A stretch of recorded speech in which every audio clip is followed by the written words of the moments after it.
ఒక చిన్న గ్రామంలో రవి అనే ఒక పేద పిల్లవాడు ఉండేవాడు. అతని వద్ద చాలా తక్కువ వస్తువులే ఉండేవి.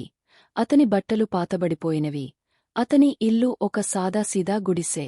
ప్రతిరోజూ రవి కష్టపడి పనిచేసి తనకు మరియు తన కుటుంబానికి సరిపడా ఆహారం సంపాదించేవాడు. ఒక సాయంత్రం పనిదినం తరువాత రవి కొంచెం రొట్టె మరియు అన్నం కొనుగోలు చేశాడు. ఆహారం తినబోతున్నప్పుడు అతనికి తలుపు కొట్టిన శబ్దం వినిపించింది. తలుపు తెరిచేసరికి ఒక వృద్ధుడు వణుకుతూ ఆకలితో కనిపించాడు. ఆ వృద్ధుడు రవిని దీనంగా చూసి, బాబూ, నేను 2 రోజుల నుండి ఏమీ తినలేదు. కొంత ఆహారం ఇస్తావా? అని అడిగాడు. రవి కడుపులో ఆకలితో ఉన్న వృద్ధుడి నీరసమైన ముఖం చూసి అతని మనసు కలచివేసింది. ఒక క్షణం కూడా ఆలోచించకుండా రవి చిరునవ్వుతో, అయ్యా, లోపలికి రండి. నా ఆహారాన్ని మీరు తినండి అని అన్నాడు.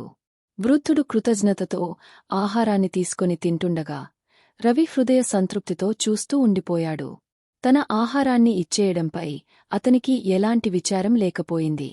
మరునాడు రవి ఇంటి ముందుకి వెళ్లగా ఒక పెద్ద తినుబండారాల బుట్ట కనిపించింది. దాని పక్కన ఒక చిన్న కాగితముండగా దానిలో ఇలా రాసి ఉంది: నీ మంచితనం వృధా కాదు. మన వద్ద కొద్దిగా ఉన్నా అది పంచిన మనిషే నిజమైన ధనవంతుడు. ఆ రోజునుంచి రవికి ఎప్పుడూ ఆకలితో ఉండలేదు.